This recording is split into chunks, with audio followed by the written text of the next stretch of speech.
기업 체감 경기가 23개월 연속 부정적으로 나타나며 올해도 어두운 전망이 나오고 있습니다. 도내 제조기업들의 10곳 중 6곳은 체감 경기가 악화됐다고 응답했습니다. 충청권 광역철도 사업의 민자 사업 전환을 두고 일부에서 자치단체 재정 부담에 대한 우려가 나오고 있습니다. 충북도는 근거 없는 주장이라며 진화에 나섰습니다.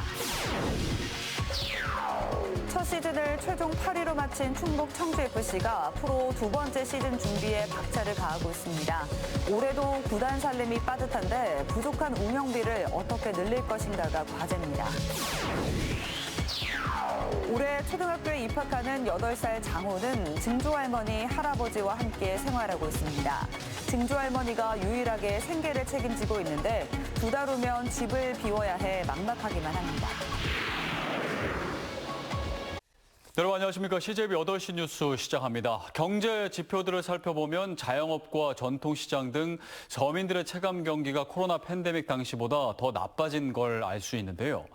설 명절을 앞두고 청주 상공회의소가 도내 기업들의 체감 경기를 조사해 봤는데 10곳 중 6곳은 악화됐다는 답변을 내놨습니다. 장원석 기자입니다.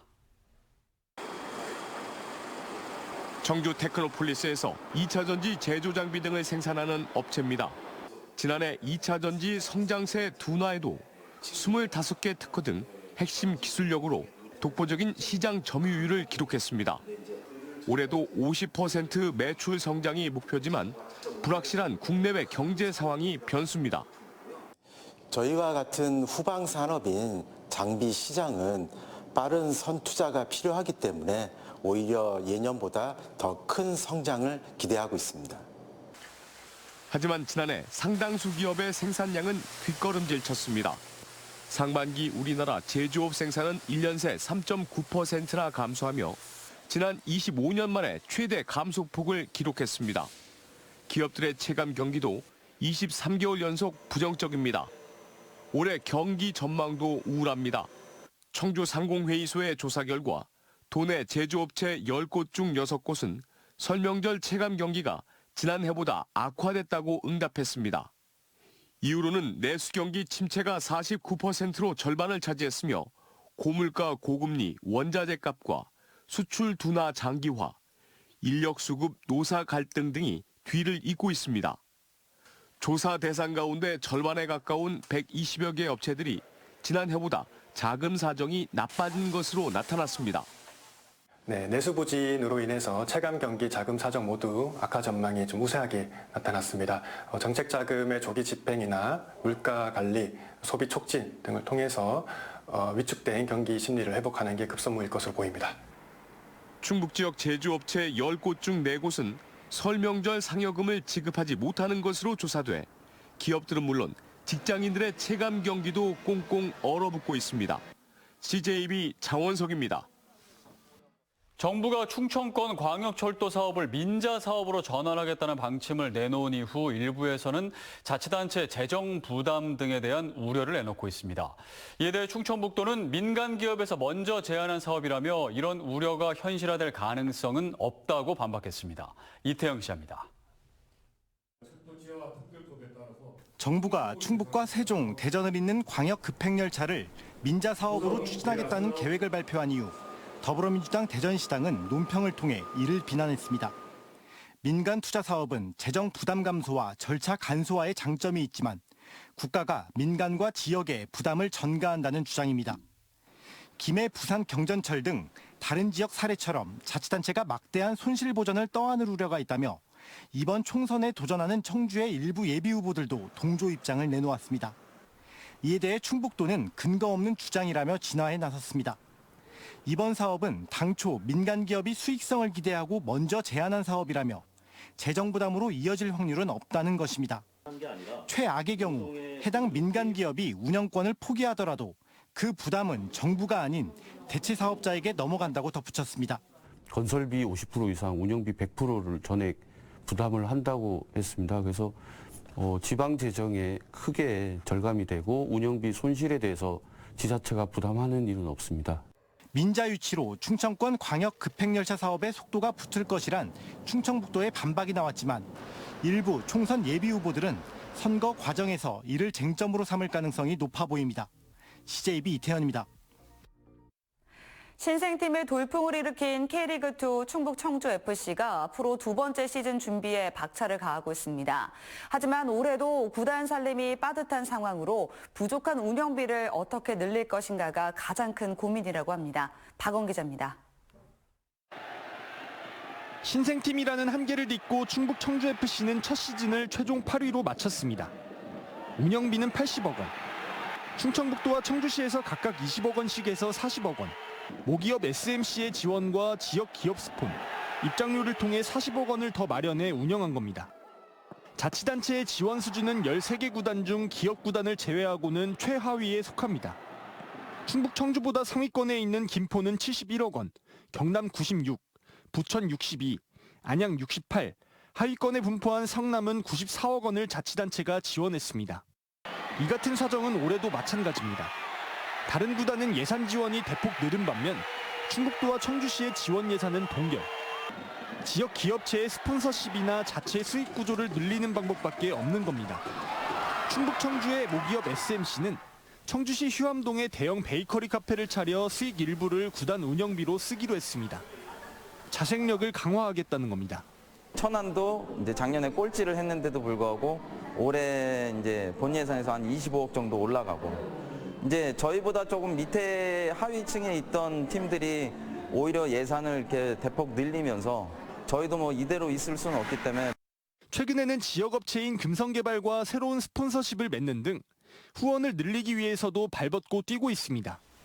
하지만 여전히 굵직한 메인 스폰서를 구하는 데는 어려움을 겪고 있는데 프로 2년차를 맞은 충북 청주가 올해도 빠듯한 살림이 불가피해졌습니다. CJB 박원입니다. 올해 초등학교에 입학하는 장호는 증조할머니와 함께 생활하고 있습니다. 증조할머니는 공공근로와 식당 일을 하며 장호를 돌보고 있지만 2달 후면 집을 비워야 해 막막하기만 한데요. 8살 장호가 안정적으로 생활할 수 있도록 관심과 지원이 절실합니다. 김세희 기자입니다. 올해 초등학교에 입학하는 8살 장호는 증조할머니, 할아버지와 함께 생활하고 있습니다. 먹고 싶은 것도 배우고 싶은 것도 많은 장호. 하지만 유일하게 생계를 책임지고 있는 증조할머니가 장호에게 해줄 수 있는 건 많지 않습니다. 매일 새벽 환경 정화에를 나가고 틈틈이 식당 설거지 일도 해가며 한 달 버는 수입은 100만 원 남짓. 내 식구가 생활하기에는 턱없이 부족합니다. 무엇보다 장호 할아버지 입원비를 갚지 못해 빚까지 떠안는 상황에서 2달 후 월세집까지 비워야 해 할머니는 하루하루 불안하기만 합니다. 어떻게든 먹는 것, 입는 것 등은 줄일 수 있지만 8살 장호와 함께 지낼 곳이 없어진다고 생각하니 막막한 마음뿐입니다. 그게 제일 걱정이에요. 이 집이 이게 월세라도 보증금이 있으면 그냥 앉아서 안전한 저거가 되는데. 장호는 만성폐렴에 아토피까지 앓고 있어 정기적인 치료를 받아야 하지만 비용 때문에 쉽지 않습니다. 아픈데 병원에 갈 수가 없잖아요. 돈이 없으니까 병원에도 못 가고. 장호네 가족이 안정적으로 생활할 수 있도록 새 보금자리와 생계비 지원이 절실합니다. 가정에서 이제 근로를 할 수 있는 분은 이제 증조할머니 한 분이신데 가족이 생활을 하기에는 큰 어려움이 있어서 이 가족들에게 좀 지원과 많은 도움이 필요한 상황입니다. CJB는 초록우산과 함께 천원의 힘 희망 캠페인으로 23번째 후원아동인 장호에게 희망을 전하고자 합니다. 초록우산 계좌로 성금을 보내주시거나 한 통화에 3,000원인 ARS 전화로 성금을 모아주시면 장호네 가족에게 큰 힘이 될 수 있습니다. CJB 김세희입니다. 충북도 교육청이 올해 공립초등교사 임용시험 합격자 30명을 발표했습니다. 이 가운데 여성이 20명으로 67%를 차지해 지난해보다 4.5%포인트 올랐습니다. 또 아울러 합격자가 발표된 유치원 9명과 특수교사 4명의 임용 후보자 모두 여성입니다. 도내 직업계고 학생 가운데 35명이 구급공무원 시험에 합격한 것으로 집계됐습니다. 이 가운데 국가직에는 10명이, 지방공무원 경력 경쟁 임용시험에는 19명이 합격했습니다. 또 6명은 졸업 이후 공무원 시험에 합격했습니다. 도교육청은 지난 2021년 32명, 2022년 35명 등 3년 연속 30명 이상의 직업계고 학생이 공무원에 입직했다고 밝혔습니다.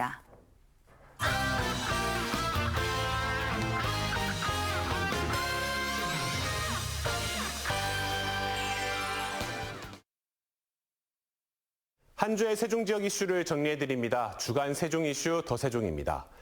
첫 번째 키워드는 방학 중 통학 중식 지원입니다. 세종시 교육청이 2024년 세종교육 주요 계획을 발표했습니다. 기초 기본 학력 강화와 방학 중 아이들의 성장 지원, 교육활동 중심 학교 구현이라는 3대 과제를 중점적으로 추진한다고 설명했는데요.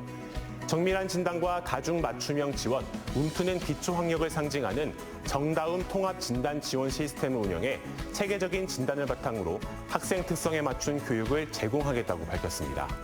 여기에 방학에도 경험의 기회를 확대하기 위해 다양한 프로그램을 운영하고 참여하는 학생들에게 통학과 중식까지 지원하겠다고 설명했습니다. 배움의 시간 공간적 한계를 넘어서 방학의 의미를 다시 재조명하기 위해 방학 중 아이들의 성장 지원을 적극적으로 추진하겠습니다. 공교육 안에서 우리 학생들의 삶과 성장을 온전히 지원하여 시민과 경험의 기회를 확대하는 것이 중요하며 또한 교육청과 9개 협력학교가 협의체를 구성해 방학 중 교육활동 운영 전반에 대한 고민을 통해 우수 사례도 만들겠다고 말했습니다. 교육활동 중심 학교 구현을 위해선 학교폭력, 학교 공간, 교육활동 보호에 대한 3대 안전망이 조성된 학교를 미래학교로 규정하겠다고 언급했는데요. 안전망을 바탕으로 학교가 스스로 결정하고 책임을 다하는 학교 자치 실현과 교육활동에 온전히 전념할 수 있도록 하겠다는 방식입니다. 3대 핵심 과제를 통해 세종교육이 대한민국 교육을 선도하는 교육 수도로 발돋움할 수 있을지 주목되고 있습니다. 두 번째 키워드, 세종시 대중교통 이용률 상승입니다. 세종시가 지난해 시내버스 이용객은 1,957만 명으로 2천만 명에 육박하고 있는 것으로 나타났습니다. 세종시의 버스 이용객은 지난 2019년 1,714만 명에서 코로나19 영향으로 일시적으로 감소했지만 BRT 차량 증차와 운행 횟수 증회, 광역 노선 신설 등으로 이용객 수가 빠르게 늘었습니다. 수요 응답형 버스인 셔클 이용자 수도 첫 해보다 약 2배, 공영자전거 어울링은 연간 245만 건의 이용 횟수를 기록하면서 4배 이상 증가했는데요.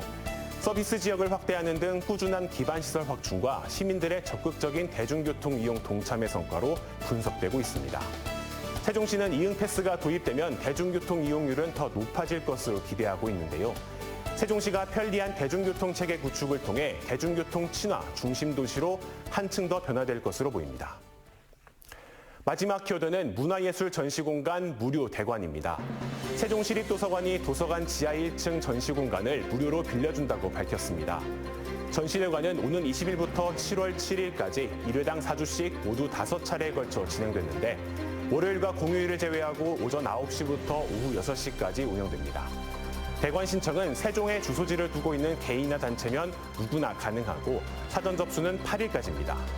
시립도서관 측은 도서관 콘텐츠와의 연관성과 창의적 예술성, 관람객 기대 효과성 등을 검토해 최종 선정할 방침인데요.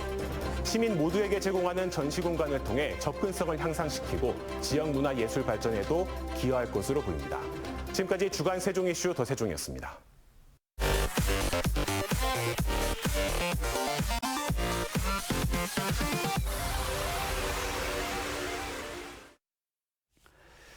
충청북도가 지난해 전국 최초로 시행한 난자 냉동 시술비 지원 대상을 10명에서 올해 30명으로 늘렸습니다. 난자 냉동 시술비 지원 사업은 출산 의지가 있는 여성이 의료기관에서 자부담으로 난자 냉동을 시술한 경우 비용의 50% 최대 200만 원을 지원합니다. 또 냉동 난자를 실제 임신에 사용할 경우 100만 원씩 최대 2차례 지원합니다. 충북자치경찰위원회가 올해 자치분권 완성을 위한 자치경찰제 실현을 비전으로 치안 안전망 구축을 강화합니다. 자치경찰위원회는 범죄 취약 지역에 방범용 CCTV를 추가로 설치하고 아동안전 지킴이 집과 아동안전 지킴이 운영 등을 통해 안전한 성장 환경을 조성할 계획입니다. 또 여성 범죄를 예방하기 위해 안심 반사경과 안심 등 설치 등 인프라 구축을 지속적으로 추진할 방침입니다. 배터리 제조 검증 지원센터 개소식이 청주시 오창읍 국가첨단전략산업 특화단지에서 열렸습니다. 배터리 제조 검증 지원센터는 기업이 개발한 2차 전지 핵심 소재, 부품 분석과 전기차용 중대형 배터리 셀 성능 평가, 실습 플랫폼 운영을 통한 2차 전지 전문 인력 양성 등의 역할을 수행합니다. 오늘 개소식에서는 안전 신뢰성 기반 소재 부품 시험 분석센터와 환경 신뢰성 평가센터를 추가로 건립해 2차 전지 전 주기를 집적화한 BST존 구축 계획도 발표됐습니다. 청주시가 내년 예산 편성을 위한 시민 참여 예산 제안 사업 공모를 오는 5월 31일까지 접수합니다. 제안 대상은 주민 생활과 직결되는 소규모 사업, 지역 주민 복지 증진을 위한 사업 등으로 특히 올해는 꿀잼 도시 아이디어를 신설했습니다. 접수는 청주시청 홈페이지나 행정복지센터 방문, 우편으로 가능합니다. 대전고법 청주재판부는 자신이 운영하는 레미콘 회사의 공금을 유용한 혐의로 1심에서 징역 3년을 받은 윤택진 전 충북 중소기업 회장에 대한 항소심에서 원심을 파기하고 징역 2년 6월에 집행유예 3년을 선고했습니다. 재판부는 피해액을 보면 죄책이 가볍지 않지만 피해가 상당히 회복됐고 고소인이 처벌을 원치 않는다는 의사를 표현했던 점을 고려해 형을 정했다고 밝혔습니다.